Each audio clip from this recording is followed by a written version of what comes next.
1811.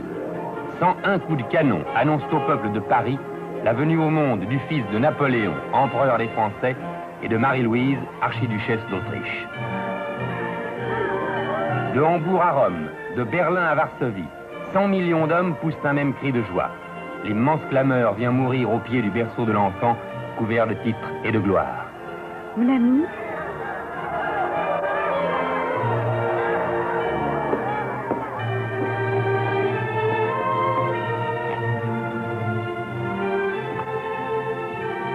pleurez, sire.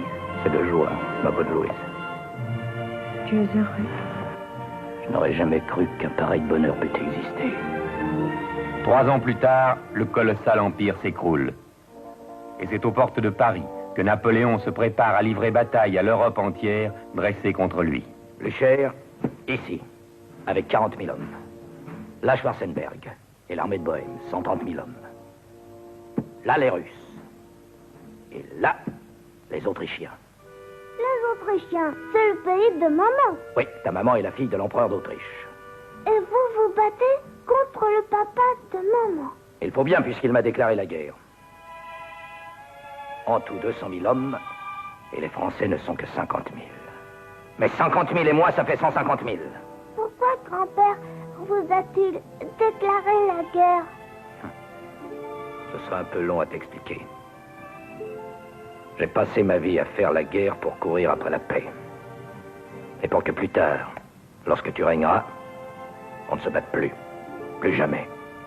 Et moi? Ah, c'est vrai, j'oubliais.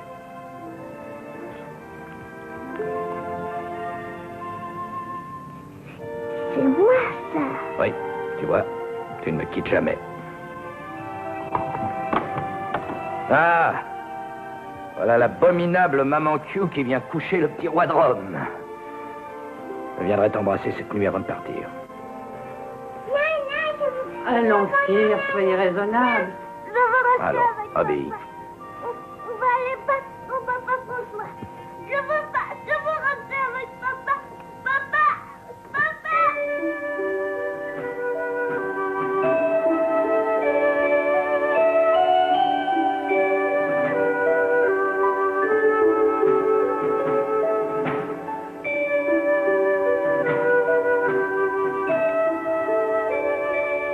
À l'aube du 25 janvier 1814, l'empereur ne savait pas que les adieux qu'il faisait à son fils étaient les derniers.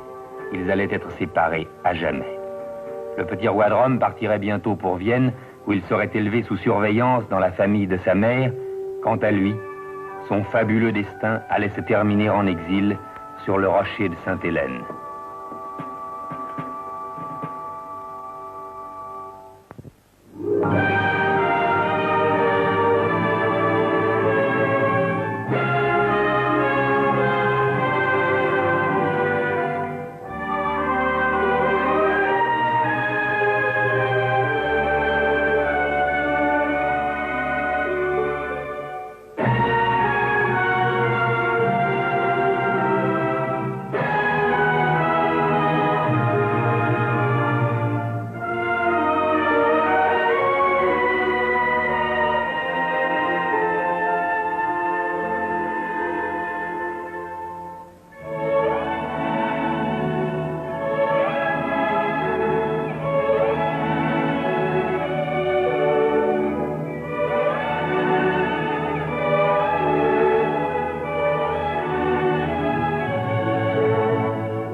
Mon pauvre fils. Que sont-ils en train de faire de lui à Vienne? Un archiduc autrichien. Rangez ça, Montolon, je le retrouve sans cesse sous mes yeux et ça me fait mal. Vous le reverrez un jour, sire, et peut-être bientôt. Si votre majesté daignait accorder quelque attention... À votre histoire de navire polonais, non, Montolon, je ne m'évaderai pas de Sainte-Hélène. À cause de lui, précisément. Parce que mon martyr lui vaudra une couronne. Parce qu'en mourant sur ce rocher, victime de la barbarie anglaise, je prépare le règne de celui qui s'appellera un jour Napoléon II. Duc de Reichstadt. Franz, duc de Reichstadt. Répétez, monseigneur. C'est le nouveau nom que Sa Majesté, votre grand-père, veut bien vous accorder. J'ai déjà un nom, je m'appelle Napoléon. Un nom, mais pas de titre. Votre cher maman a obtenu que Sa Majesté l'Empereur, en sa bonté, vous accorde celui d'Altesse Sérénissime. Autrefois, j'étais roi de Rome. C'était autrefois. Vous savez bien que vous ne l'êtes plus depuis 3 ans. Pourquoi? On vous l'expliquera plus tard, quand vous serez grand. Il s'en passera des choses quand je serai grand. Que voulez-vous dire? Je prendrai mes canons et mes meilleurs soldats et j'irai délivrer mon papa. Duc de Reichstadt, seigneur de Taschlewitz, répétez. Franz, duc de Reichstadt, seigneur de Monsieur de Forest, si vous ne manœuvrez pas immédiatement votre aile droite, vous allez vous faire culbuter cul par-dessus tête. On ne dit pas cela, monseigneur. Mon père le disait bien. Seigneur de Taschlewitz, de Krone-Portichel. C'est toujours mon nom. Oui, répétez. De Taschlewitz, de Kronporfi. Monsieur de Wittgenstein, est-il vrai qu'il soit dans la misère? Qui? Mon père. Quelle stupidité. Qui vous a dit cela? Monsieur de Foresti. Moi? Je vous ai entendu parler de Sainte-Hélène. Hélène en allemand, cela veut bien dire misère. Alors, Sainte-Hélène, c'est la Sainte Misère. Vous avez mal compris, prince. Sainte-Hélène, c'est l'endroit où vit votre père. Ah. C'est loin de Vienne? Assez, oui. Finissons-en, voulez-vous? De Krone-Portichel, de Krušetenitz, de Ploskowitz, de Tronewald. Il faut que ce soit très loin pour qu'ils ne viennent jamais me voir. Ma mère à Parme, mon père à Sainte-Hélène. Je suis toujours tout seul. Pourquoi? Je ne sais pas. Vous n'avez qu'à demander tout cela à votre grand-père. Où allez-vous, monseigneur?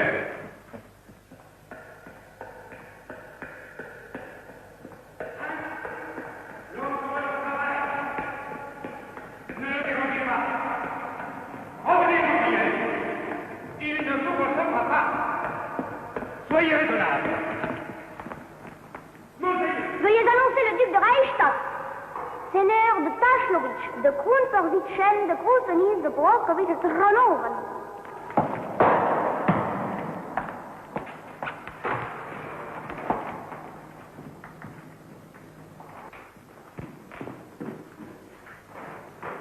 Mon rayon de soleil.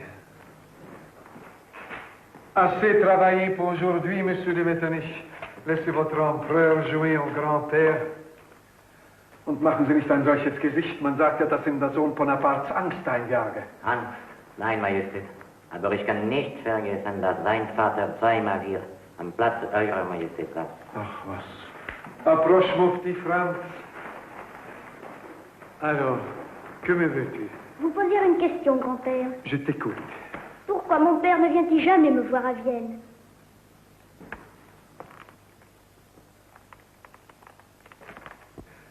Parce qu'il était méchant. Alors, on l'a mis en prison. Et toi, si tu es méchant aussi, on fera de même? Je vous remercie, docteur Antomarchi. Je vous remercie au nom de son Altesse l'archiduchesse. Et je vous prie de croire que seul le chagrin profond qui l'accable lui interdit de recevoir en personne le médecin qui a recueilli le dernier souffle de l'empereur. Monsieur de Neppert, je le regrette d'autant plus vivement moi-même que je suis porteur d'un autre message. L'empereur Napoléon me l'a dicté avant de mourir à l'intention de son épouse. En tant que ministre et grand maître de la cour de son Altesse, je puis me charger de le lui transmettre.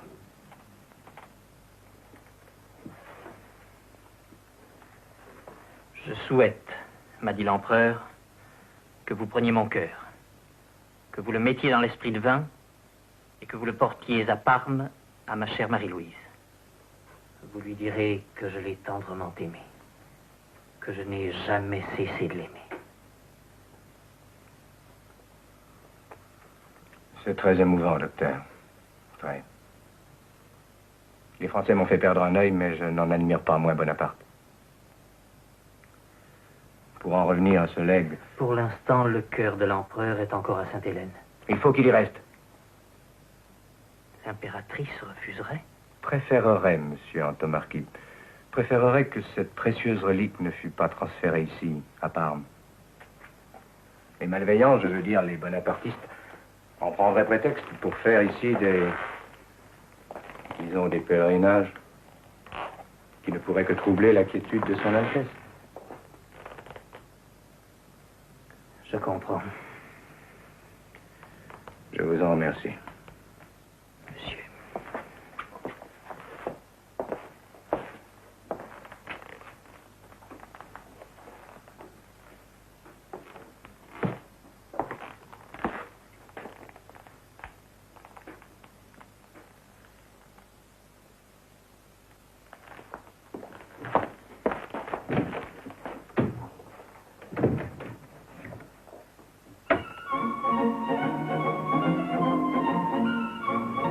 Pas trop mes piqûres de moustiques?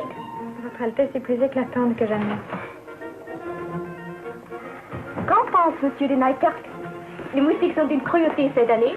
J'en pense que vous auriez dû le recevoir et les conduire vous-même. Il est des missions dont un homme comme moi s'acquitte à contre-cœur, je vous l'avoue. Que vous a-t-il donc dit qui vous met une humeur pareille? L'important n'est pas l'humeur où je suis, mais où vous êtes. Votre frivolité, chère Louise, toute charmante qu'elle soit, a parfois quelque chose de gênant. Vous êtes mal fondé pour vous en plaindre. C'est exact. Néanmoins, puisque nous abordons ce sujet, je m'étonne, Louise, que vous ne vous souciez pas davantage de Franz. C'est un enfant exagérément sensible. Vous êtes-vous seulement demandé comment il avait supporté la mort de son père? Je lui ai écrit. Je ne peux tout de même pas faire le voyage de Vienne seulement pour les consoler. Je me dois aussi à mes autres enfants. À mon enfant, Gustave. Hélas, vous n'êtes pas moins légère à ce sujet, Louise. Depuis leur naissance, vous les faites passer pour les enfants du jardinier.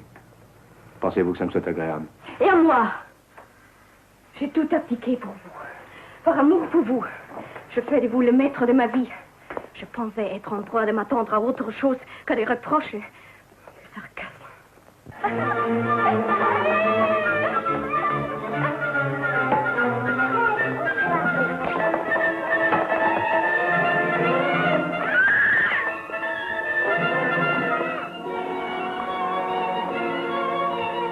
Pardonnez-moi, Marie-Louise. Je ne suis qu'un lourdeau. Mais je pensais qu'il y avait tout de même lieu de prendre certaines décisions. Prenez, mon ami, prenez. Vous savez que vos décisions, je les adore.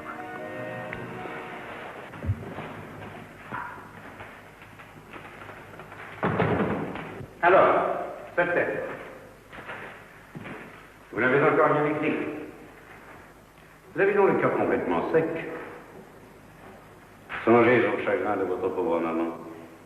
Il faut la consoler, monseigneur. Elle n'a plus que vous.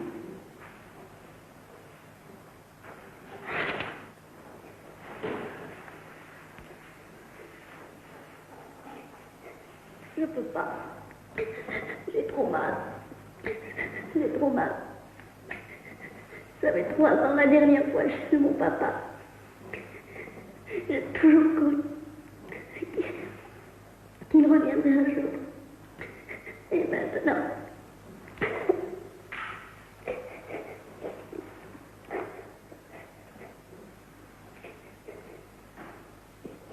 Oh, petit. Les guerres, les révolutions, la politique, les empires. Et derrière tout cela, le cœur d'un enfant qui pleure.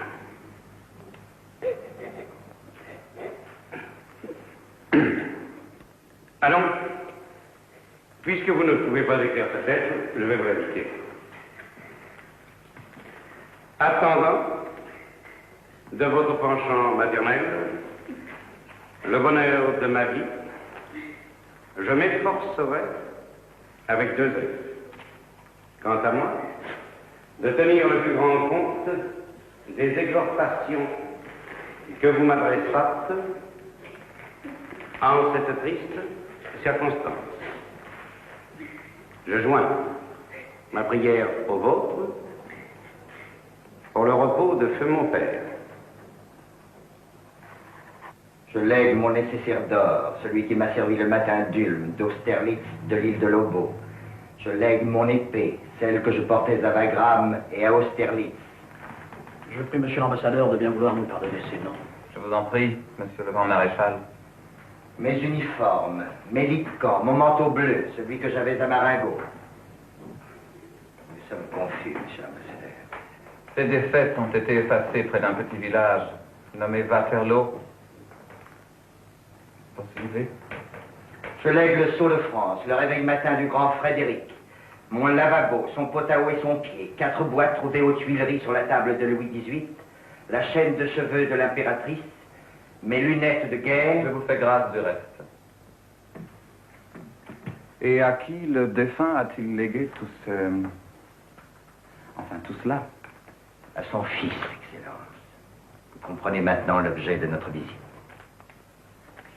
À mon fils lorsqu'il aura 16 ans. À mon fils lorsqu'il aura 16 ans. À mon fils lorsqu'il aura 16 ans. Or, Sa Majesté le roi de Rome aura 16 ans le 20 de ce mois. Son Altesse le duc de Reichstadt est certainement fort éloigné de s'attendre à un pareil héritage. De nombreux journaux, des livres en ont parlé. Soyez persuadé que monsieur le duc de Reichstadt n'entend, ne lit, ne voit que ce que nous voulons qu'il voie, qu'il lise et qu'il entende. Il est heureux et sans ambition. Sa carrière est toute tracée, il sera officier dans l'armée autrichienne. Jamais il n'approchera de la France. Jamais. Il n'en aura même pas la pensée. Dans ces conditions, il est permis de se demander s'il est heureux d'aller réveiller en lui des souvenirs que tout le porte à oublier. D'ailleurs, Sa Majesté l'empereur d'Autriche est seul juge. Si vous voulez faire déposer ces objets ici, je les ferai parvenir à Vienne. Il décidera. Nous préférons les garder, Excellence, en attendant. En attendant? En attendant quoi? Que le fils de Napoléon se souvienne qu'il est né à Paris.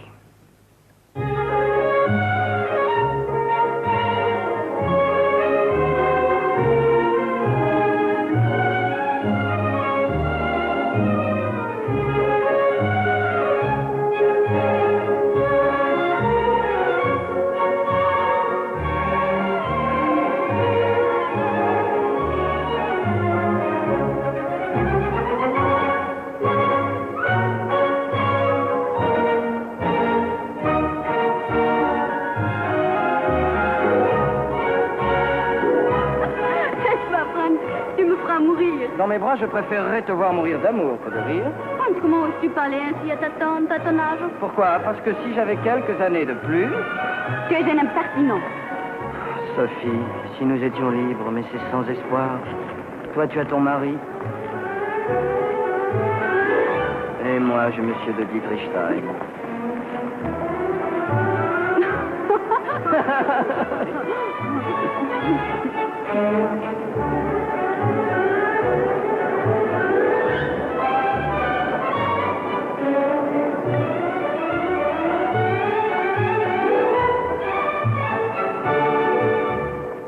Vous voyez, monsieur l'ambassadeur, vous pourrez rassurer Sa Majesté le roi de France.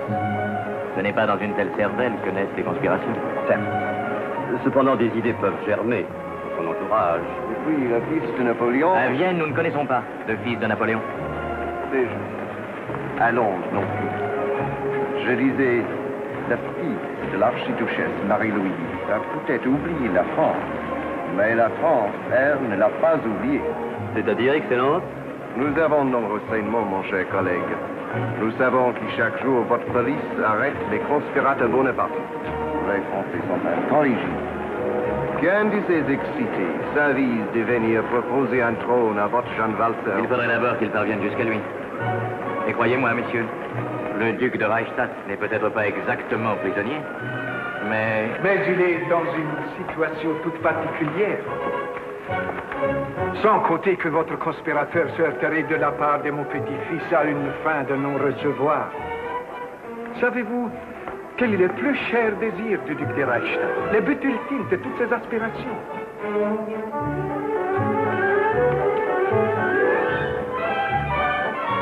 Franz?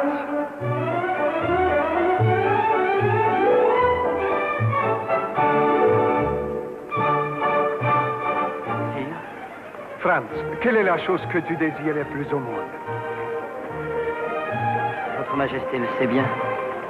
Eh bien, je te l'accorde. Je te nomme capitaine de mon régiment de chasseurs tyroliens. Sire, comment vous remercier? En te conduisant bien et en retournant danser.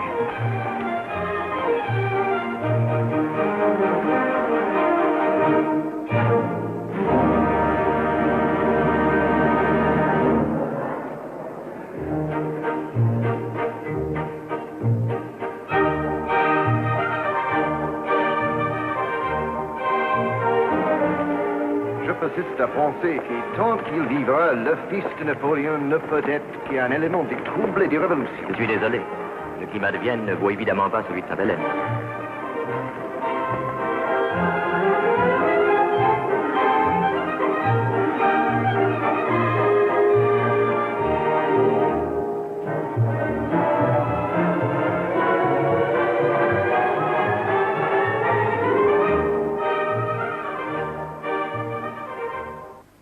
Richtung gerade! Haus! Kompanie, marsch!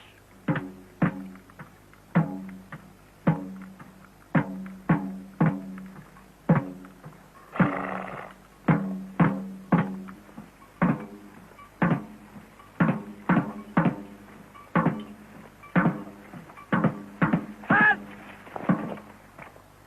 Zum Schießen, fertig!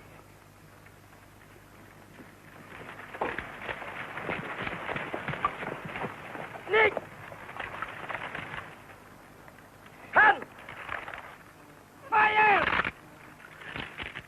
Eintreten!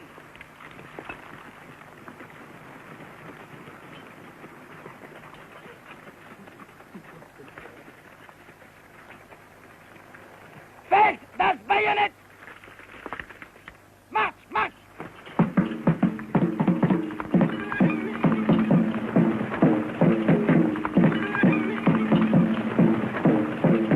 Halten! Schultern! Formiert das Karre! Links und rechtum! Marsch!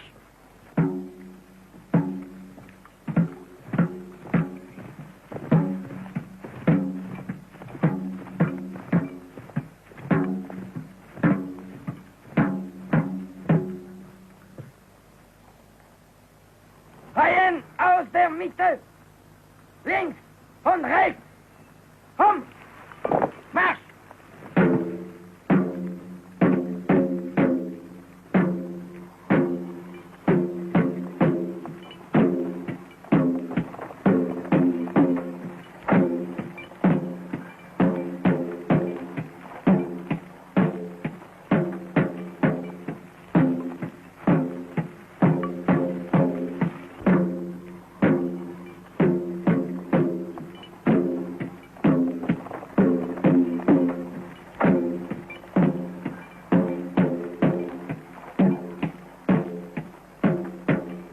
Kompanie! Halt!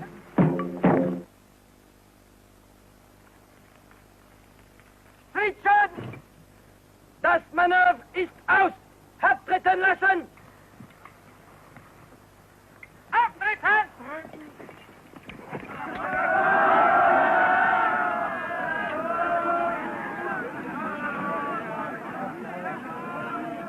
Extraordinaire.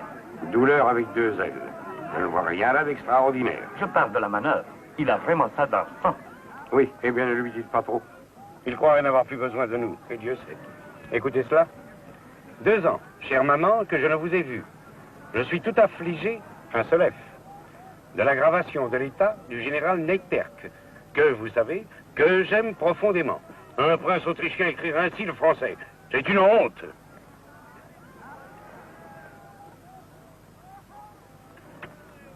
Capitaine ou non, il refera cette lettre. Vous ne sauriez croire, monseigneur, à quel point mes hommes sont fiers d'être commandés par votre Altesse. Oh, je ne suis même pas un archiduc. Ich bin ein unausgebakener Herzog, un duc mal cuit, comme on dit ici. Vous êtes beaucoup plus que cela, monseigneur, vous le savez bien. Moi aussi, je suis fier d'avoir pour camarade le fils de Napoléon. Vous pouvez avoir confiance en moi. Je suis d'origine italienne, né à Fiesole. Or, j'ai lu le testament de votre père dans les mémoires d'Antomarchi qui vient de paraître. Antomarchi? Le dernier médecin de l'empereur.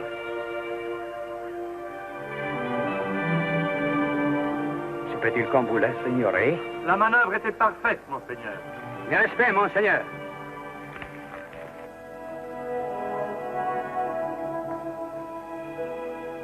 Vraiment, cette manœuvre était excellente.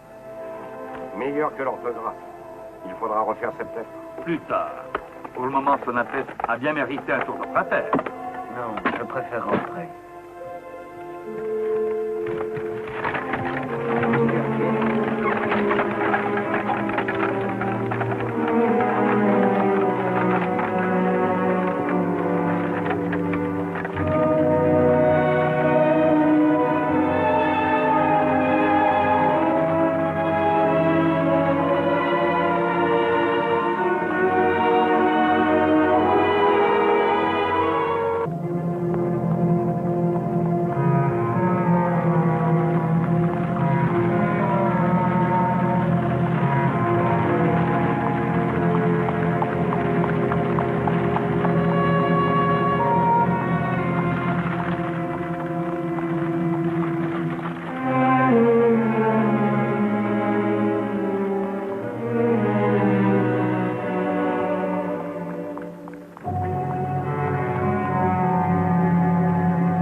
Sire, 30 millions de sujets attendent votre retour.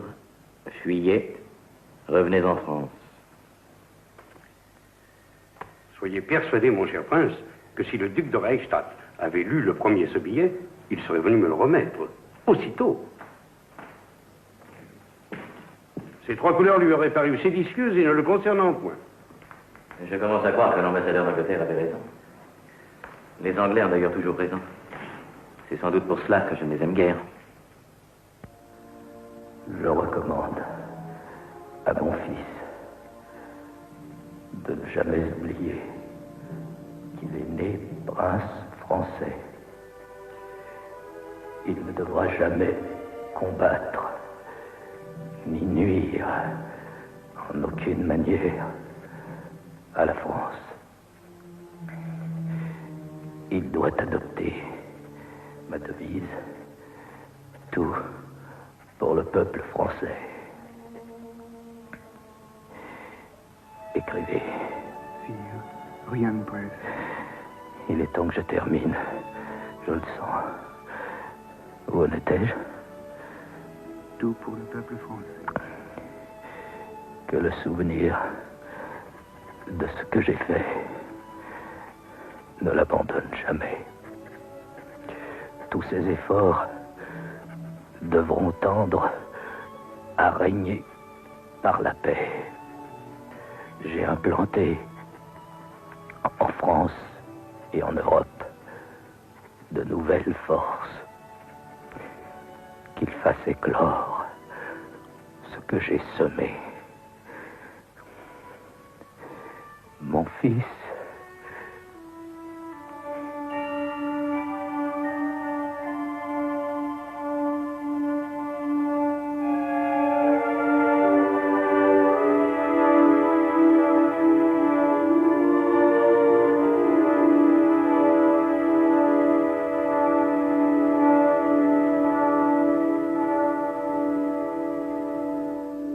das ist unglaublich, das ist unerhört. C'est eine Situation, die man vor Gott und der Welt nie rechtfertigen kann. Et il a fallu que le défunt laisse un testament pour que j'apprenne qu'il était ton mari et qu'il t'avait fait 2 enfants.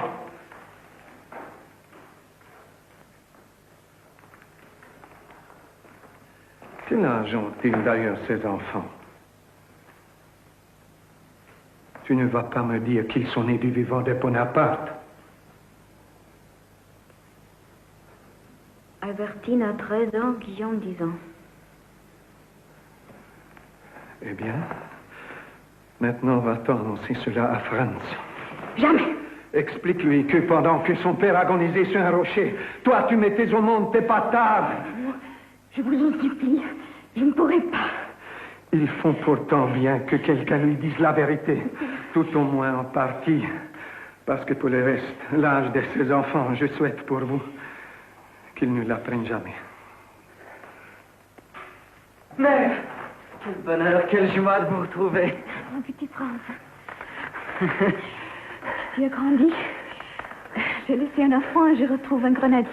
Un chasseur, je suis capitaine des chasseurs tyroliens de l'empereur. Oui, je sais. Mère, je vous prie de croire que je prends une grande part au chagrin que vous cause la mort de Monsieur de Nieperg.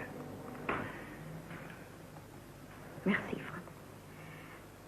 Je t'ai apporté quelque chose. Un cadeau? Oui, un cadeau. Où l'aurais-je mis? Oh, je m'en souviens.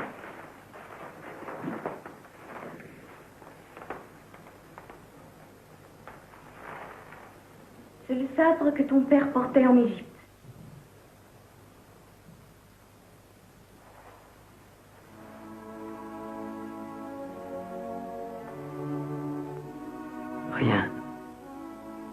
Rien au monde ne pouvait me faire plus de plaisir.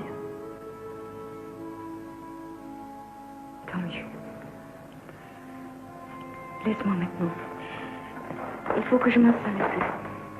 J'ai tant de choses à vous dire au sujet de mon père, justement. Quoi donc? Ces derniers temps, j'ai lu tout ce qu'on a écrit sur lui. Tout. J'ai pour lui une telle admiration. Un tel amour, une telle passion, une telle dévotion. C'était le plus grand homme de tous les temps. Franz, ton grand-père a quelque chose à te dire. Mère. Il t'attend. Bien. Quelle voracité. Tu vois, il a tout dévoré. Tu devrais prendre modèle. Tu ne manges pas assez, Franz. Un grand corps comme toi devrait... Oui. Ce n'est pas de cela que je veux t'entretenir, mon petit Franz, mais d'un fait que l'on t'a caché jusqu'à présent. On me l'a caché à moi aussi, notre bien. Le général Nieperg était le mari de ta mère.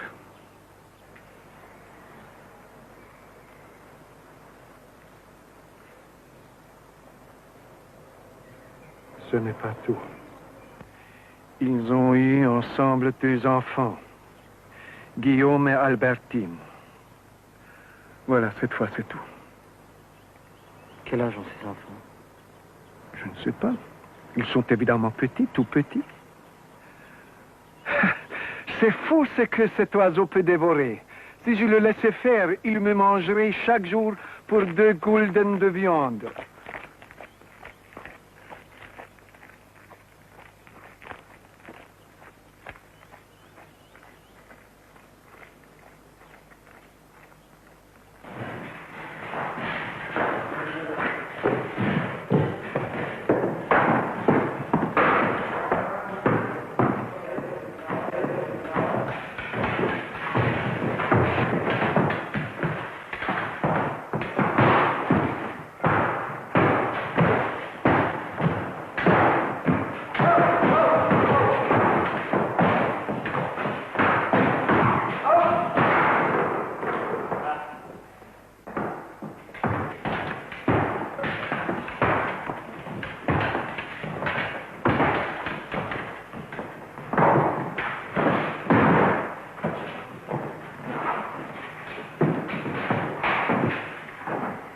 Gustave Neiter. Monseigneur? Je vous fais toutes mes condoléances, Gustave, pour la mort de votre père. Mais, Monseigneur, vous me les avez déjà faites? Sans y mettre suffisamment de chaleur. Je vous en demande pardon. J'ignorais à l'époque que nous étions parents. Parents? Oui, puisque votre père s'est remarié avec ma mère. J'étais d'ailleurs le seul à l'ignorer. Voilà une lacune de combler. Un assaut. Maintenant? Pourquoi pas? Mais... Vous n'allez pas refuser un assaut à votre beau-frère. Vous êtes le meilleur tireur de la cour. Excellente occasion pour moi de prendre une leçon.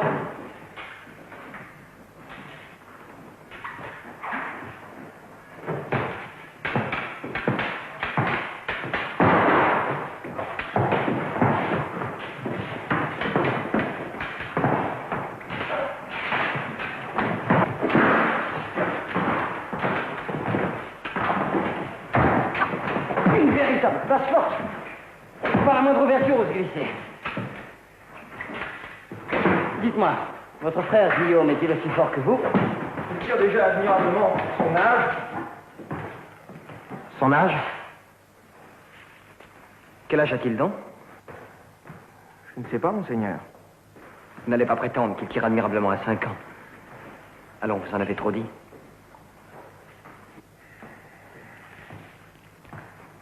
Guillaume a 10 ans. Et votre sœur? Pardon, notre sœur.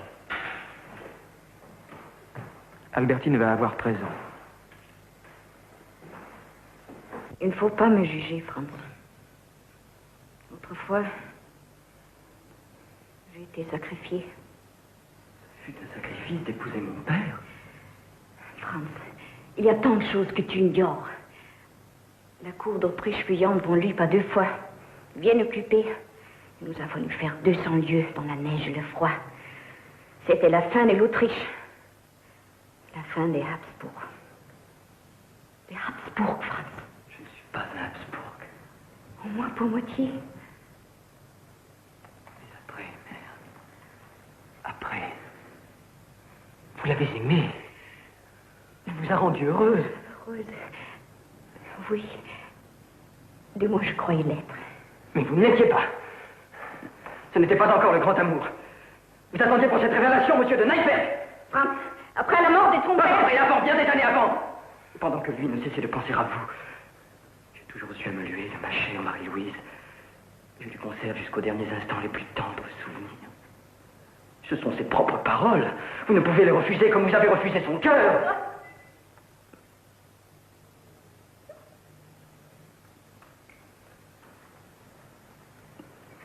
Je vous demande pardon.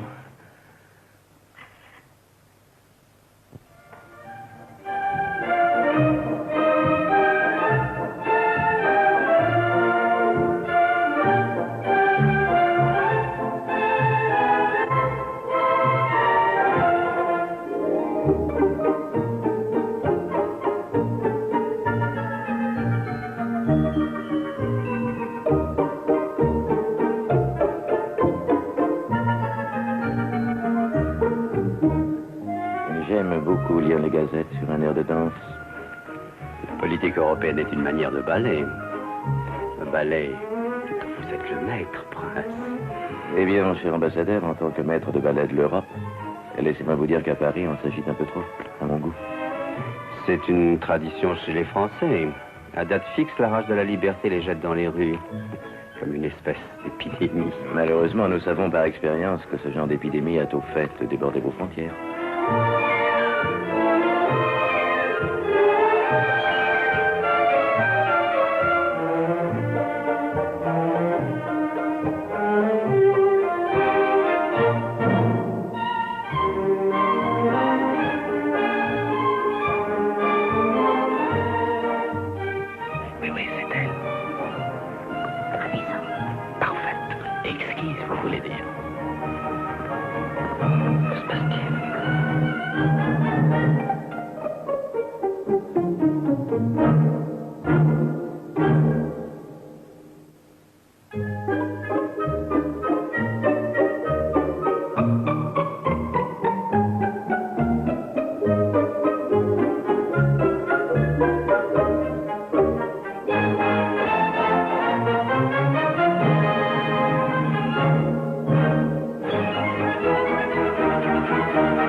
Sublime, n'est-ce pas? La danseuse.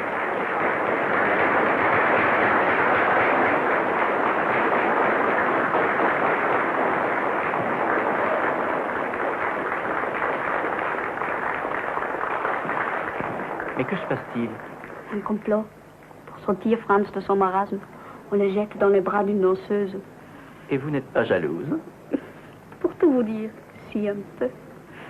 Je ne m'y connais pas beaucoup. Un Viennois accompli doit s'y connaître en danseuse. Alors, je ne suis pas un Viennois accompli.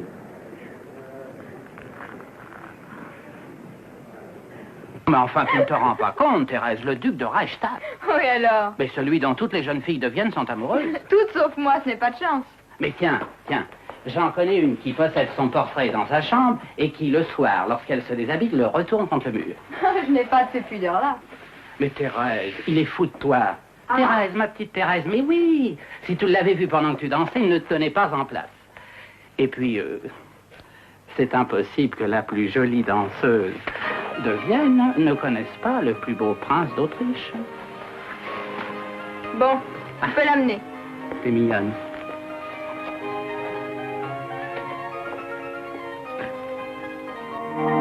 Elle t'attend. Qui ça? La Thérèse Pêche, celle que tu buvais des yeux tout à l'heure. Moi? Bon, bah, si tu crois que je n'ai pas vu ton regard briller, je te tournais le dos. Eh bien, justement, les dos sont parfois très expressifs. Elle est folle de toi. Elle a envie de te connaître, tu ne peux pas lui refuser cette joie. Et puis, c'est si joli un cœur de danseuse quand ça se met à danser. Si. Mademoiselle Pêche parle français comme l'allemand. Vraiment? Ma mère était française. Vous connaissez Paris? J'y suis née, monseigneur. Et même à cause de vous, j'ai failli mourir. À cause de moi? Je suis née le 20 mars 1811. En entendant les coups de canon qui annonçaient la naissance du roi de Rome, ma mère m'a mise au monde avant terme.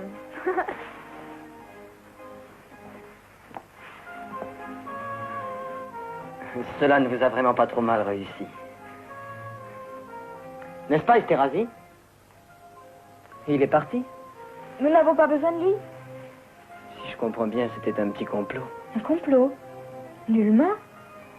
Mais puisque votre Altesse désirait tellement me connaître. Moi? Mais pas du tout, c'est vous. Moi? Ah, pas le moins du monde. Croyez, mademoiselle, que je suis au regret de ce malentendu. Monseigneur, je crois que vous avez raison. Ce n'est pas un malentendu, mais bien un complot. Conçu par le prince Esterhazy, à notre insu. Je n'aime pas du tout ce genre de plaisanterie. Moi non plus. Je les déteste même. On n'a pas idée d'agir de la sorte. En outre, c'est fort injurieux pour vous. Et pour vous, donc? Vengeons-nous. Oui, vengeons-nous. Mais comment? Si on leur faisait croire que nous nous sommes quittés fâchés. Et que nous ne nous reverrons plus jamais. Jamais. Alors qu'en réalité...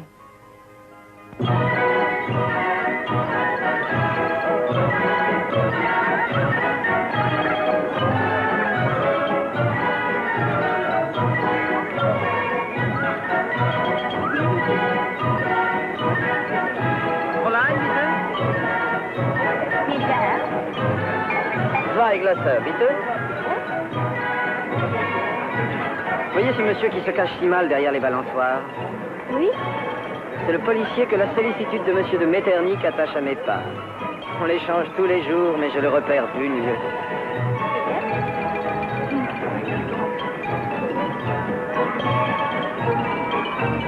Il va nous accompagner?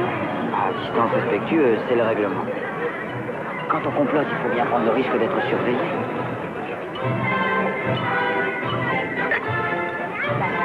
Même avec toute la police de monsieur de Metternich à nos côtés, je suis heureuse d'être avec vous, François. Merci, petit chaton. Et merci de m'avoir appelé François. Ce que nous allons nous dire ne regarde nullement monsieur de Metternich. Attention.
Thérèse, je suis là. Mais où?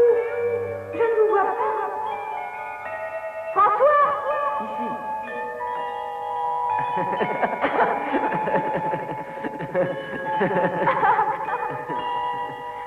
Venez vers moi, François.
bête ce que je vais vous dire.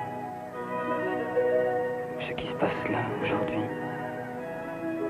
c'est très important pour moi.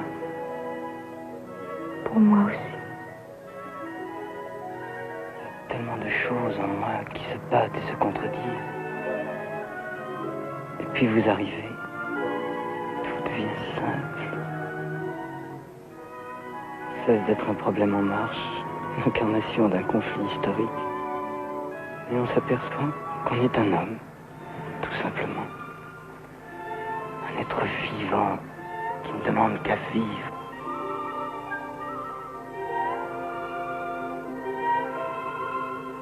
Ça doit être ça, l'amour.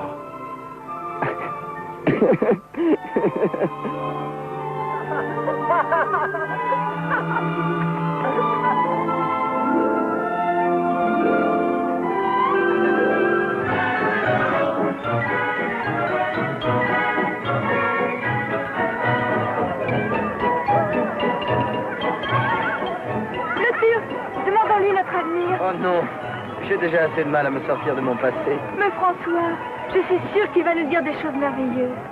Il paraît qu'il est extraordinaire.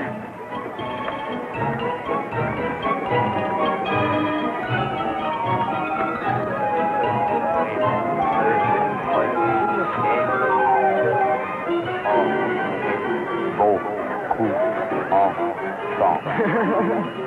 À nous maintenant.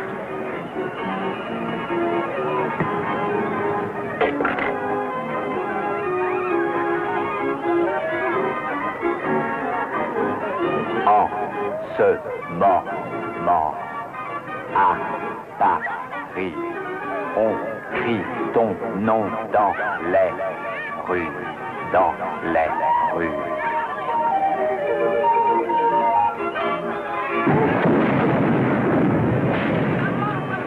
Touchez! Vive Napoléon II!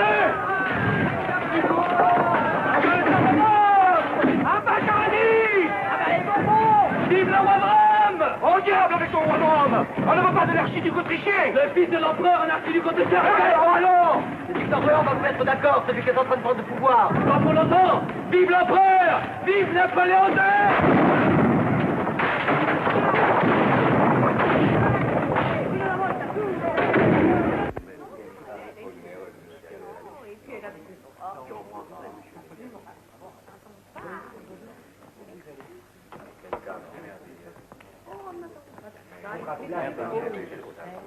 J'espère que nous pourrons toujours faire venir nos robes de Paris. Que ferions-nous sans cela? Ce serait une révolution. Ils vont vers une république. Vous verrez. Croyez-moi, je ne me trompe jamais. Le duc d'Orléans se souviendra qu'il est un Bourbon. Moi, je penche pour le duc de Bordeaux. À moins que Louis-Philippe... Ils les passeront décidément tous en revue, sauf un. Seigneur, je vous en prie. J'ai pourtant plus de droits que personne au trône de France. Monsieur de Metternich vous écoute. Les chambres m'ont proclamé empereur en 1815. Ce n'est pas le moment de rappeler ses souvenirs. Qu'est-ce qu'il vous faut donc? C'est le moment ou jamais. Mange, Franz. Le docteur Malfatti prétend que tu ne manges pas assez. C'est une cause de ta faiblesse. Je crains, grand-père, que ce ne soit pas la seule. Comment ça? Monsieur le chevalier Procache, que nous rapportez-vous de Grèce? Les Grecs cherchent un roi, monsieur le comte. Alors bon, là aussi, décidément, cette maladie est contagieuse. Bien des gens pensent comme moi qu'il ne saurait y avoir de plus digne prétendant à Athènes que monsieur le duc de Reichstadt.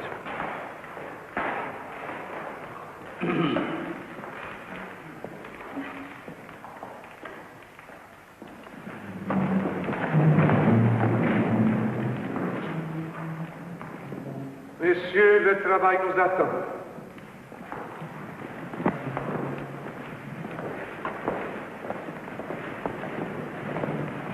Vous avez entendu?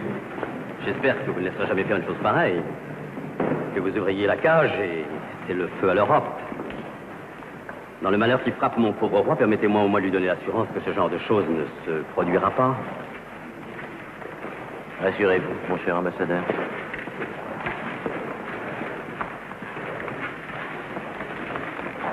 Une fois pour toutes, exclu de tous les trônes. Vous avez tout ce qu'il vous faut, monseigneur. De viris illustribus, de bello gallico, de natura rerum. Tout ce qu'il me faut pour passer un de ces après-midi inutiles qui constituent le plus clair de mon emploi du temps. La culture de l'esprit rapproche tout homme bien né des buts qu'il poursuit. Quel but est-ce que je poursuis, monsieur de Dietrichstein? Vous le savez, vous? Chacun de ces passants va quelque part. Et moi? Vous allez chez votre professeur de latin. Je viendrai rechercher votre Altesse à 6 heures, comme d'habitude. Comme d'habitude, monsieur de Dietrichstein, comme d'habitude.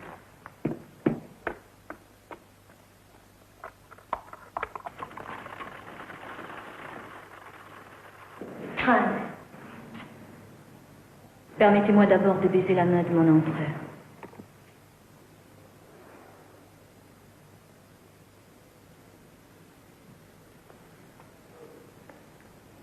Au nom des tourments auxquels les rois de l'Europe ont condamné votre père, écoutez-moi. Je suis votre cousine, la comtesse Camerata, fille de votre tante Elisa, la sœur de votre père. Cela fait des mois que j'essaie de vous voir seule. Prince, l'Europe entière vous attend. Je puis vous aider à quitter Vienne, je suis ici pour cela. Eh bien, monseigneur, que faites-vous? Votre Altesse est en retard. Ma vie et celle de mes compagnons sont entre vos mains. D'un mot, vous pouvez causer notre perte. Votre salut.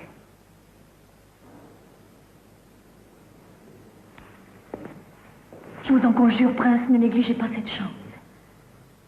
Nous vous ferons franchir la frontière. La route de la France est ouverte devant vous. Paris vous attend. Mais enfin, que faites-vous? Madame, ce n'est pas ici le lieu de discuter un pareil projet. Veuillez me pardonner.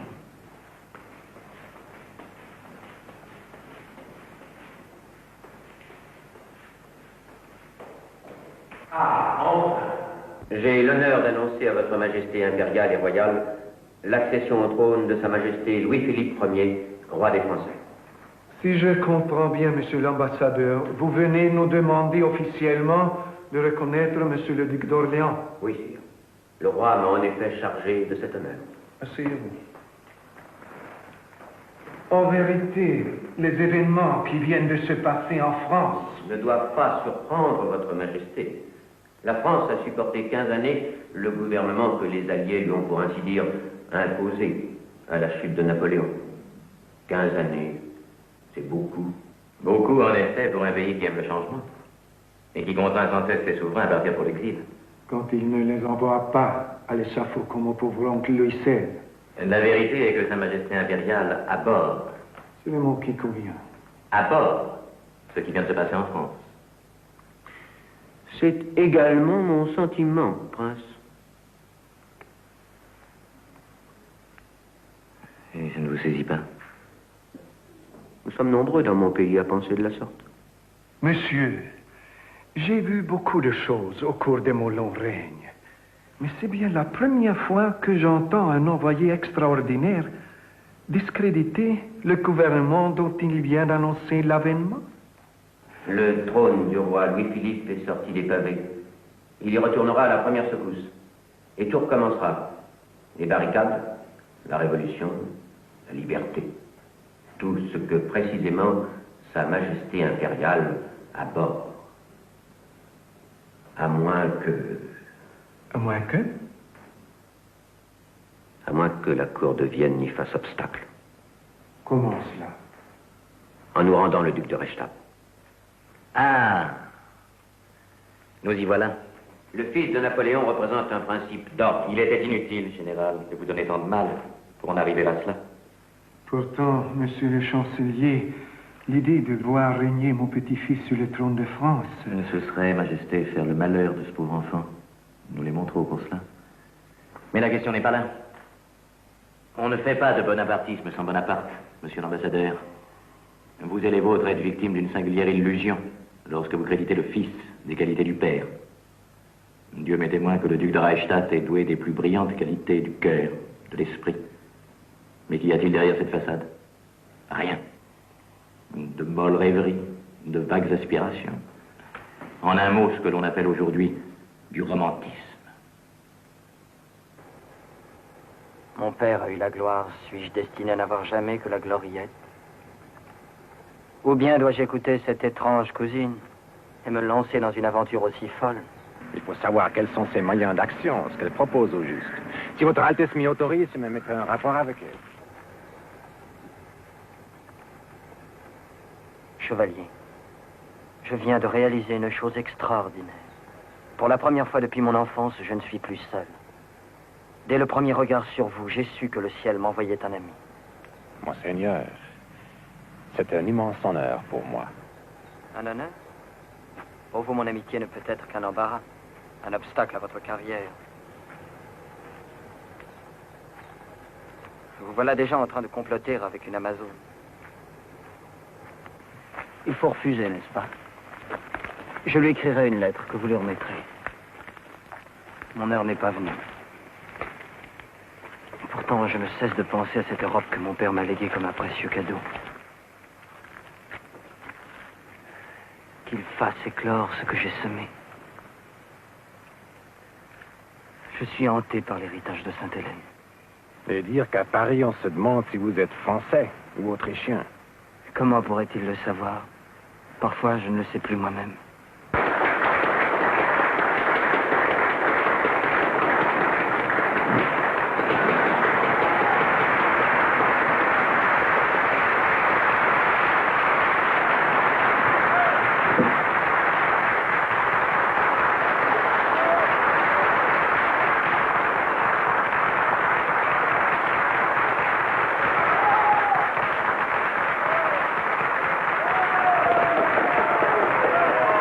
N'est-elle pas exquise? Et elle-même. Je suis le plus heureux des hommes. Je vais vous la présenter, vous serez éblouis.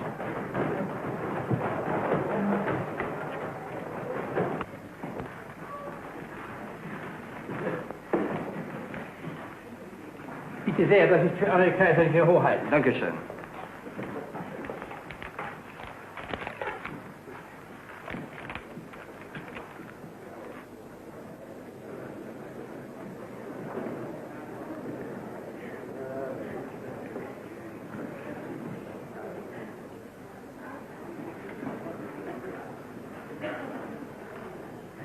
C'est encore cette comtesse. J'ai pourtant été ferme. Je lui ai demandé de ne plus vous importuner. Mais il paraît que ce n'était pas suffisant. Laissez, j'y vais. Précédez-moi chez Thérèse, on prendra avec vous.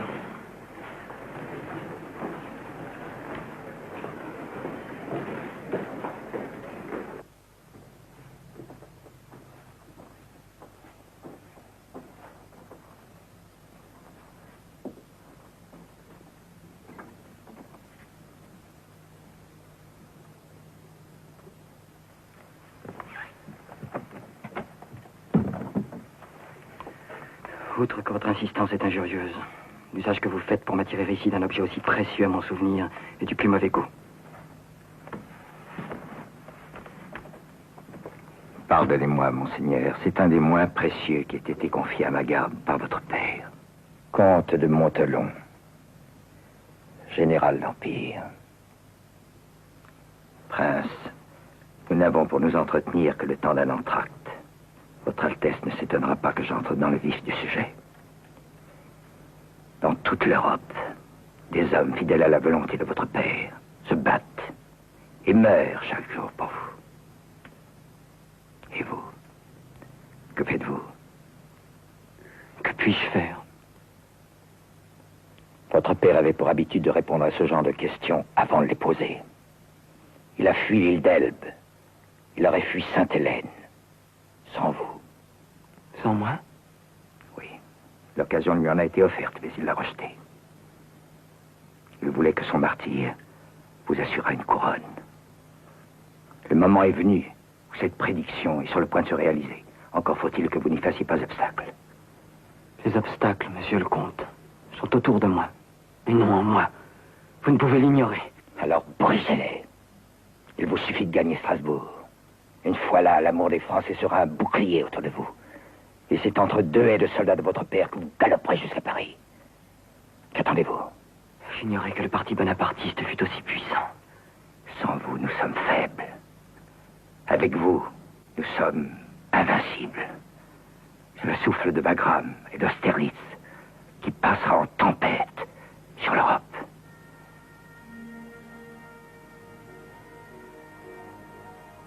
L'entracte est terminé, prince.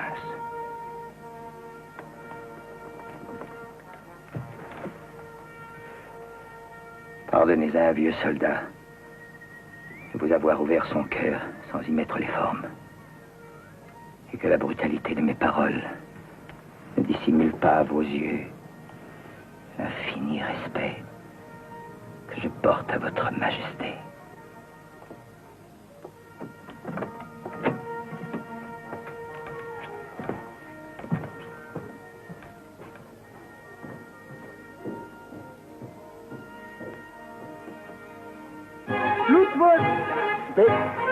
Blackwood. Oh, ja. Blackwood, en ré majeur. Et ré sans bémol. Style Weiswein. Allez, schnell. Herr Robert, schnell. Allez. Alors, fais pas cette tête-là, voyons. On est ici pour s'amuser.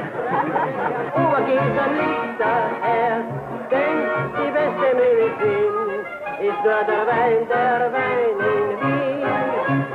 Jo, der Wein, der schmeckt uns. D'ailleurs, tu vas être roi, pourquoi te plains-tu? Laisse-le tranquille. Alors, c'est pas roi de quoi, de Pologne, de Grèce, de Belgique ou de Corse, mais roi, la chose est certaine. Tout le monde ne parle que de ça. Et oui, Sa Majesté n'a que l'embarras du choix. Elle ne sait plus sur quel trône s'asseoir.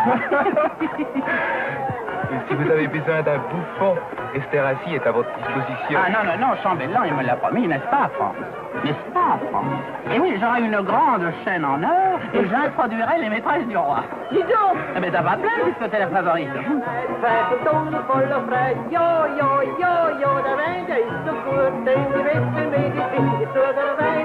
À la santé du roi, vive le roi, Rosine, hein? Dis donc, je serais toi, je choisirais la Corse. Faut pas avoir honte de ses origines, hein.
François,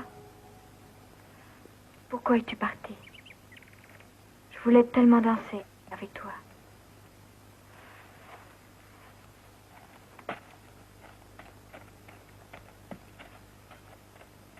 Nous danserons, Thérèse. Nous danserons ensemble aux Tuileries.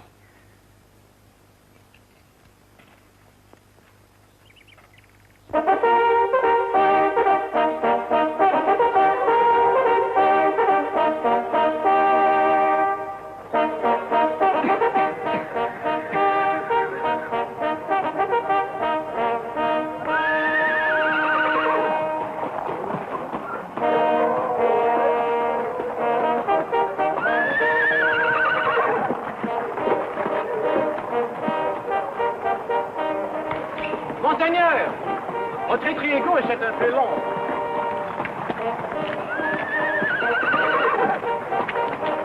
Nous quitterons la chasse au carrefour du Grand Cerf. Je vous y attendrai. Arrangez-vous pour y passer sans escompte.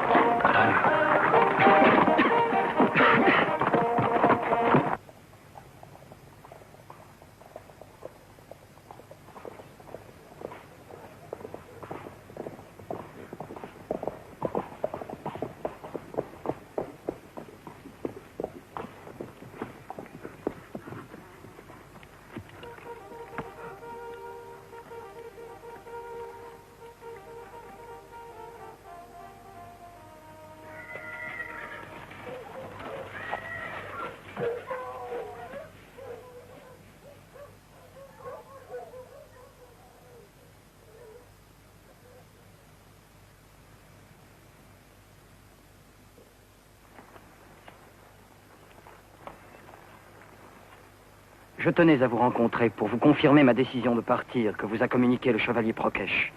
Encore faut-il que je connaisse les détails de votre plan. Il est simple, sire. Une ligne droite jusqu'à Strasbourg. Traverser l'Allemagne? Ne vaudrait-il pas mieux passer par le Tyrol? De l'île d'Elbe à Paris, votre père ne fit aucun détour. Tous les relais sont prévus. Mes hommes sont en alerte sur le bord de la route. Nous chevaucherons de nuit, nous nous dissimulerons le jour dans les granges. Veillez seulement à vous procurer des vêtements de paysans. Nous les avons déjà. Il ne reste qu'un seul détail à régler. Le départ. Quand? Ce soir. Mais... À moins que vous ayez des raisons d'attendre. Mais madame... Il vous suffira de me rejoindre au relais de Saint-Polten à la nuit tombante. Ensuite, je vous conduirai. Qu'en pensez-vous, chevalier? J'en pense, monseigneur, que si nous restons ici une minute de plus, ce genre de débat nous sera épargné pour le restant de nos jours.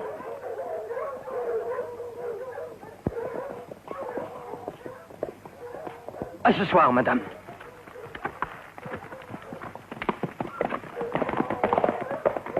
Dieu protège l'empereur.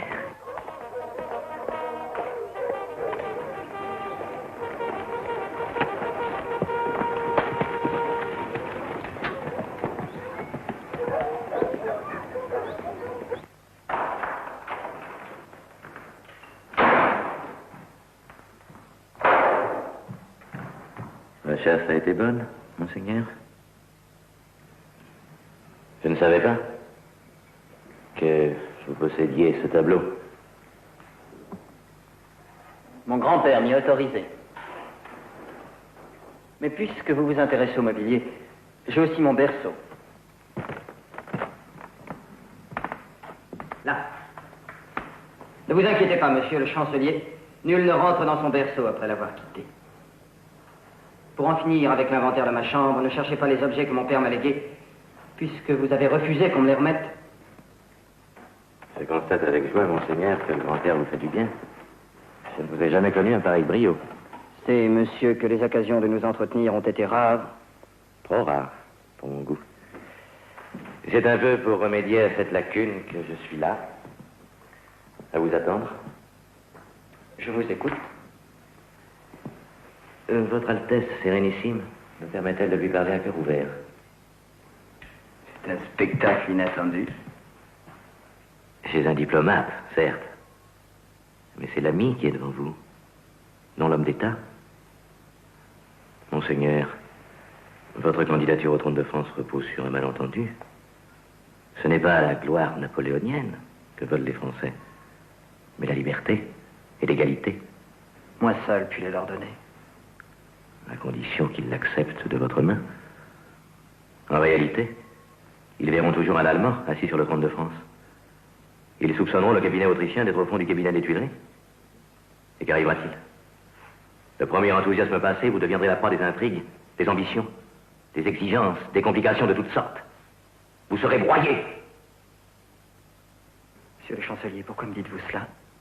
Et pourquoi aujourd'hui? Nous causons. Cette farandole de trône autour de votre nom, il y a de quoi faire tourner une tête moins bouillante que la vôtre. De là à vous en remettre à la comtesse Camerata, cette demi-folle, cette exaltée qui est la risée de l'Europe. Vous choisissez mal vos alliés. Vous saviez? Faites-moi l'honneur de croire que je sais tout. Absolument tout. Et nous cherchions un prétexte pour expulser l'Autriche cette Amazone. Vous nous l'avez fourni. Je vous en remercie.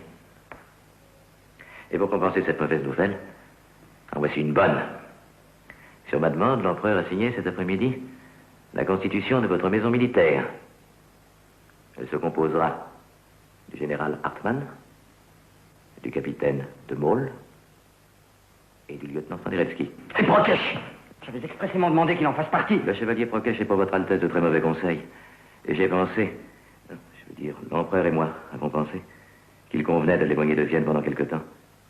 Il partira demain pour Modène.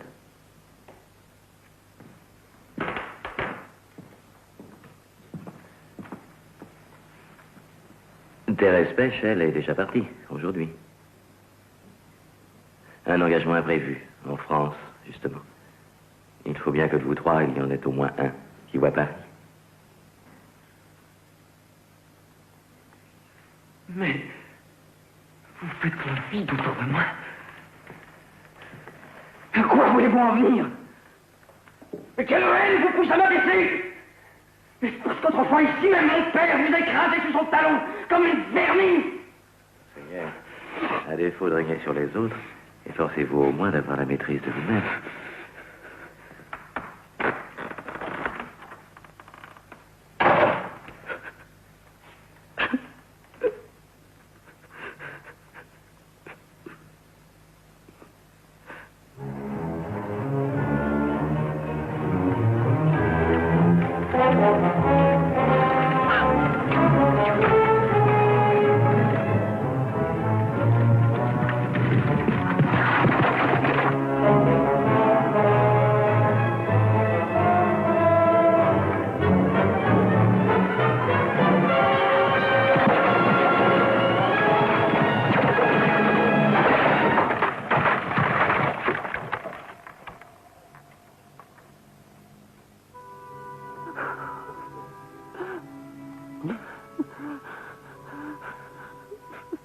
Veuillez vous redresser un peu, Prince.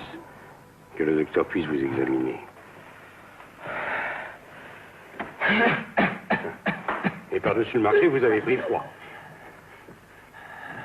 Rien, il n'a rien. Vous ne l'entendez pas tousser? Oh, tousser déjà hier, non? Et la température, il est bouillant. Température, il y en avait déjà hier.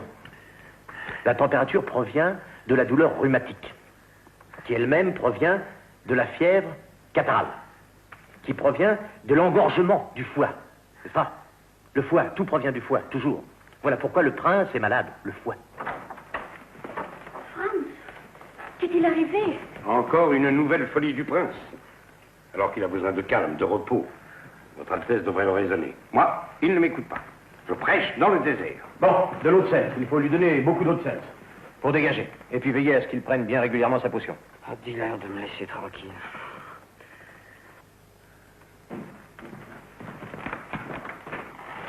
J'allais tendre sa fille en plein émoi. Il y a donc ici quelqu'un qui s'intéresse à mon sort? Que tu es sot. Pourquoi dis-tu cela? Tout le monde t'aime, Franz, ici. Tout le monde m'aime. Pourtant, vois-tu, si je m'étais tué, quel soulagement pour eux.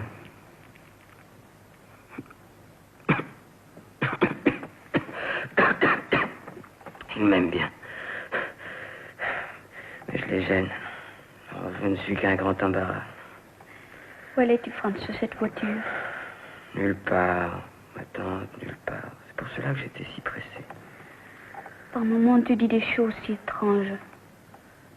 C'est le foie. Tout vient toujours du foie. Foie.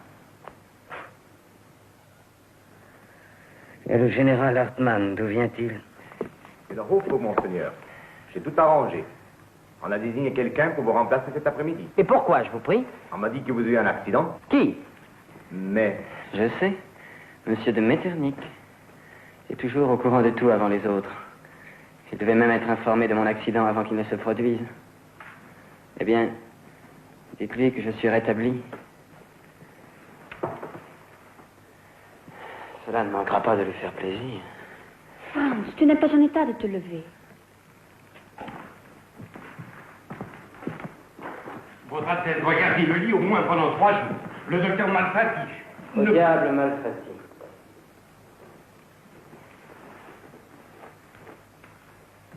Monseigneur, Dieu m'est témoin que pendant les 16 années où vous avez été confié à mes soins, je n'ai pas abusé, ni même usé de cette formule. Mais maintenant, je me permets de vous interdire. Désolé, monsieur le comte, je suis un militaire. Un militaire n'est pas tenu d'obéir à un civil. N'est-ce pas, Hartmann? Quel est le programme de la journée, Hartmann? Manœuvre sur le terrain à 3 heures.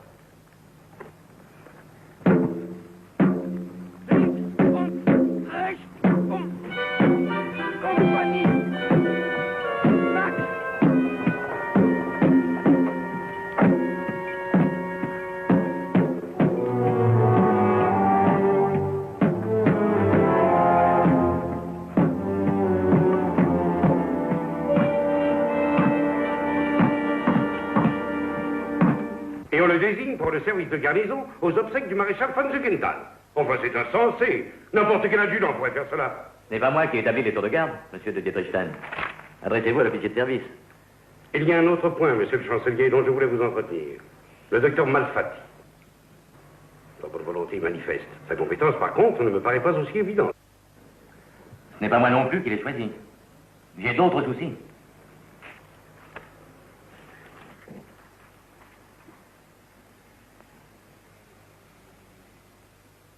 Le prince est très malade. L'Europe aussi.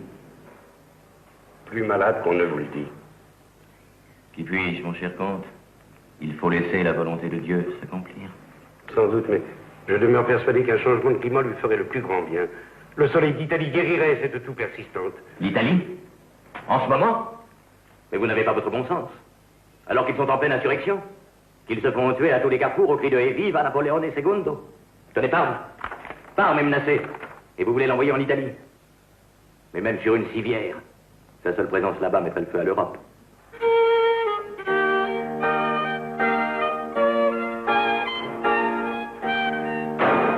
Mais qu'est-ce que te prend d'entrer ici comme un fou? Pour une fois que je ne faisais pas de fausses notes, aussi peu. Sire, je vous demande pardon, je veux vous parler. C'est grave, très grave. Hein? Ma mère est prisonnière à Parme. Je sais. Je veux aller la délivrer. Je veux partir immédiatement avec mes hommes. Tu veux... Reprenons-en Rémageur, mademoiselle, voulez-vous? Je n'étais pas attendu pour prendre des mesures. Le régiment ont quitté Vienne ce matin. Ne t'inquiète pas. Tout rentrera dans l'ordre. C'est moi qui dois y aller, grand-père, je vous en prie. Vous m'avez donné un bataillon. Vous me faites manœuvrer à longueur de journée. Qu'au moins cela soit utile à quelque chose. Parce que tu penses que si tu allais à Parme, cela serait utile à quelque chose. Écoute-moi bien, Franz. Ta mère est prisonnière de tes partisans. Alors, une fois là-bas, sur qui tuerais-tu? Sur eux ou sur elle? Ma seule présence suffira à rétablir l'ordre. Vous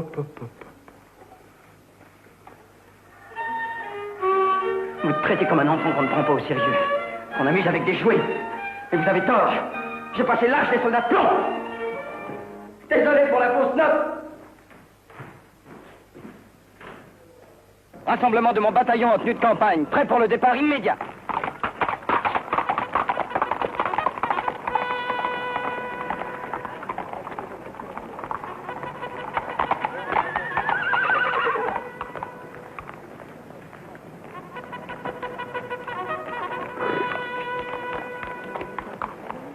Messieurs, 2 régiments ont quitté Vienne ce matin en direction de Parme.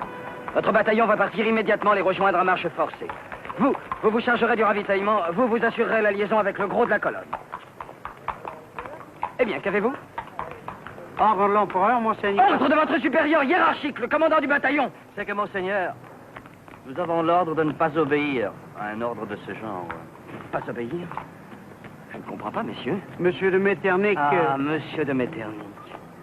Monsieur de Metternich a peut-être sur vous une certaine influence, messieurs. Mais en tout cas, il n'en a pas sur mes hommes. Détrompez-vous, monseigneur. Ils ont reçu des consignes précises.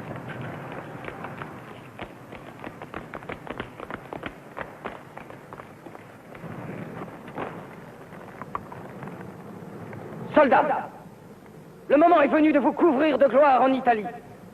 Nous volons au secours de la fille de votre empereur. Nous allons aussi là-bas pour rétablir l'ordre dans les esprits et pour ramener la paix et l'espoir dans les cœurs. À mon commandement, en colonne par 4, en avant, marche!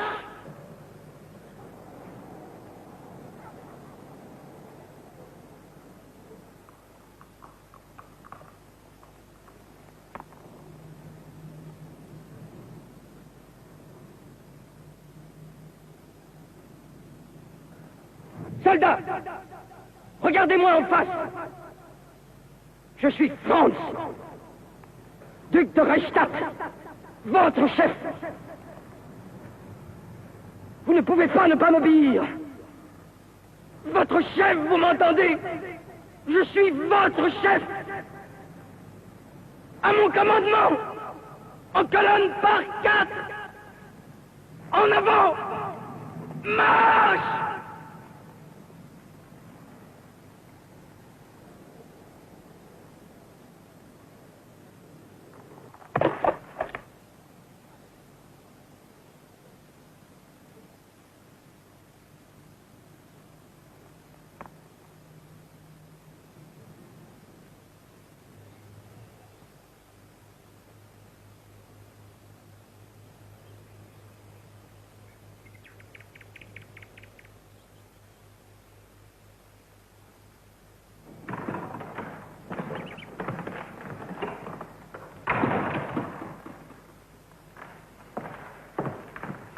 moi maintenant qui donne audience à l'empereur. Je t'apporte toutes sortes de bonnes nouvelles, mon petit Franz. Par où allons-nous commencer? Numéro 1. C'est décidé, tu pars pour Naples. Ça n'a pas l'air de te faire plaisir. Naples, l'Italie, le soleil. Tu en as de la chance.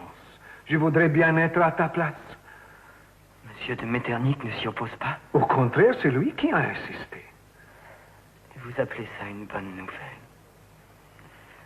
Votre chancelier, grand-père, ne prend jamais aucun risque.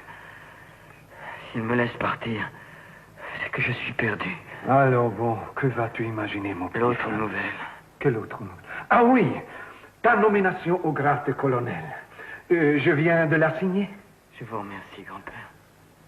Mais avouez, il n'a pas fière allure, votre nouveau colonel. Cela ne durera pas. Tu es propriétaire en titre du régiment.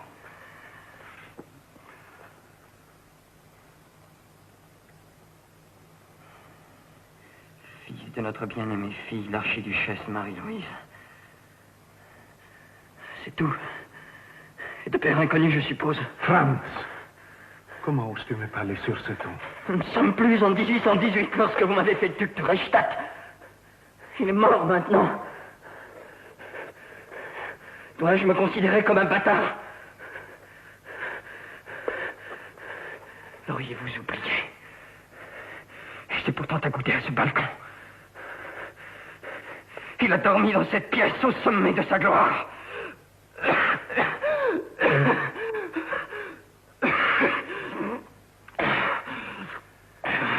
Tu me fais beaucoup de peine, mon petit Franz, beaucoup. Tu étais tellement plus gentil autrefois, quand tu venais jouer dans mon cabinet avec tes soldats de plomb. Tu t'en souviens? J'ai grandi, grand-père. Je vous en demande pardon.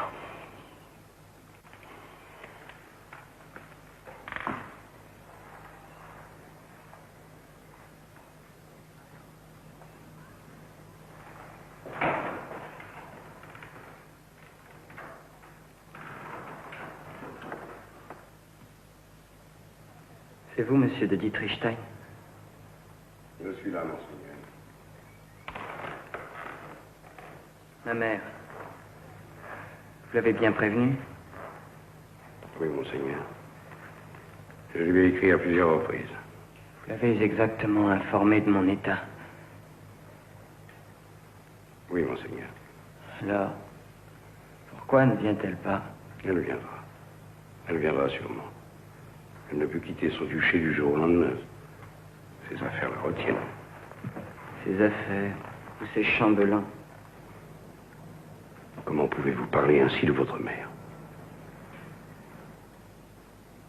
Par moments, je me demande si vous avez du cœur.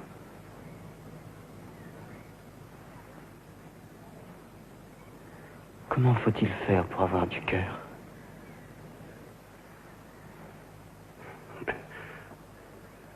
Enseignez-moi, vous qui m'avez appris tant de choses.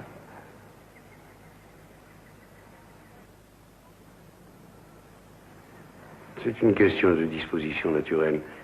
Chacun de nous est doté à sa naissance d'une sensibilité plus ou moins vive. La vôtre est en quelque sorte figée, durcie. Tenez, je ne vous ai presque jamais vu pleurer. C'est que je ne voulais pas qu'on connût ma faiblesse. Voilà, nous y sommes. C'est bien de l'orgueil. Donc, il ne fallait pas être orgueilleux. Dans votre condition aussi, bien sûr. Allez-vous cesser de parler de vous au passé? De l'air. Monseigneur, vous êtes sur le balcon. Je veux sortir.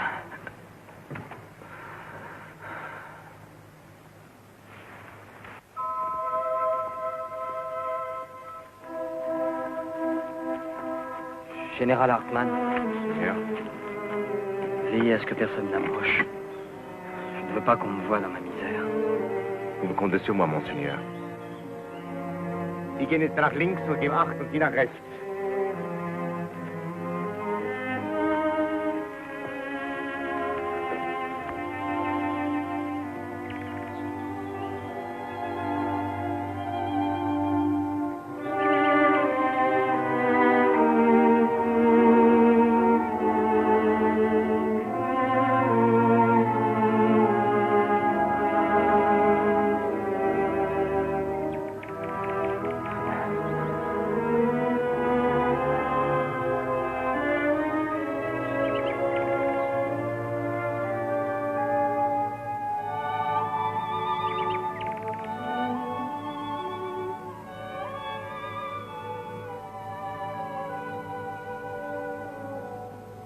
Fräulein, ja, was machen Sie denn da? Das ist ja kein öffentlicher Park. Sie haben ja gar kein Recht, hier reinzukommen. Haben Sie nicht die Tafel gesehen mit Eintrittsverbot drauf? Das ist ja unmöglich. Général Hartmann. Monseigneur? Laissez-la passer. Pourtant, Monseigneur m'avait dit tout à l'heure. Maintenant, je vous dis le contraire. Bien.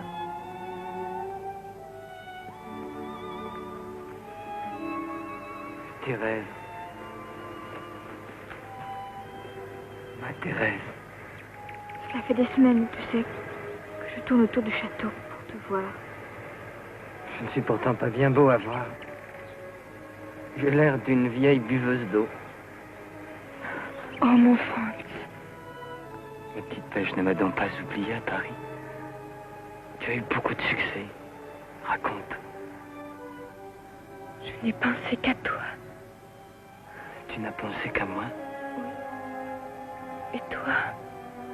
Moi, Thérèse, je t'ai oublié. J'ai oublié que tu existais. J'ai oublié que des moments comme cela pouvaient exister. J'ai oublié qu'il y avait des arbres sur terre, qu'il y avait du soleil, des fleurs. J'ai oublié que c'était aussi tout cela, la vie. Je ne voulais plus vivre. Et maintenant, c'est trop tard. Oh, Franz! Maintenant, c'est la nuit qui tombe, Thérèse. Il faut me laisser seule dans ma nuit. Il n'y a pas de place pour toi. Hartmann. Monseigneur? Nous rentrons. Oui, Monseigneur.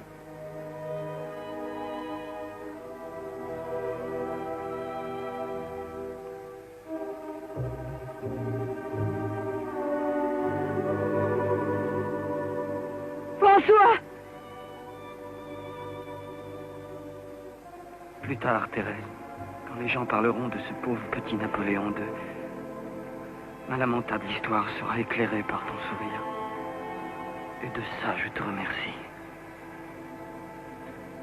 Allons.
dernière communion, Sophie, en présence de toute la cour. Mais non, Franz, justement deux. Je connais l'étiquette d'Herbsburg. Quand un des leurs se meurt, qu'il n'y a plus d'espoir. Justement deux, te dis-je.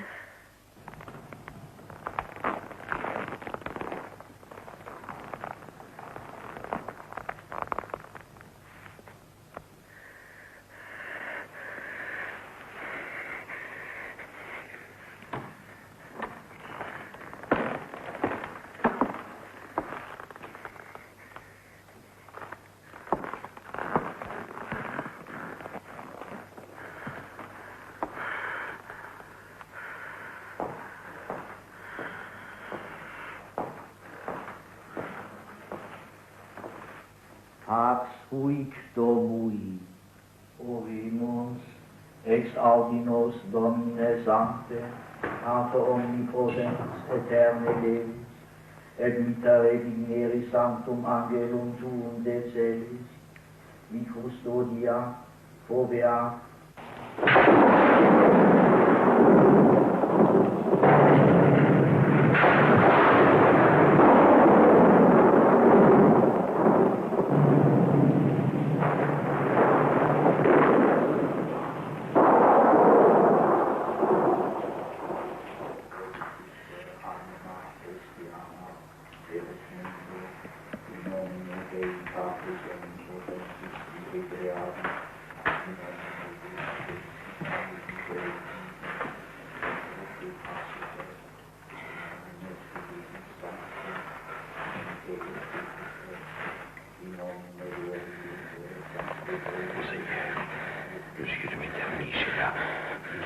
Non, pas lui. Je ne vais pas lui donner la joie de me voir mourir.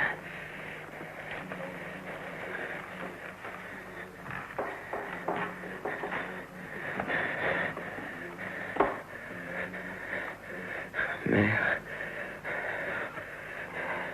Mon petit frère. Comme cela devait être difficile d'être sa femme. Aussi difficile que d'être son fils. Il nous a laissé un héritage bien lourd à porter.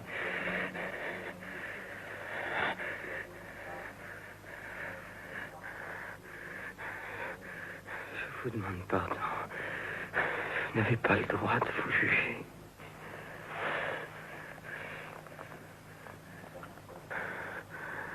Monsieur de Dietrichstein, je vous aimais bien. Ce n'est pas vrai, vous savez que je n'ai pas de cœur. Non, monseigneur. Non, ce n'est pas vrai.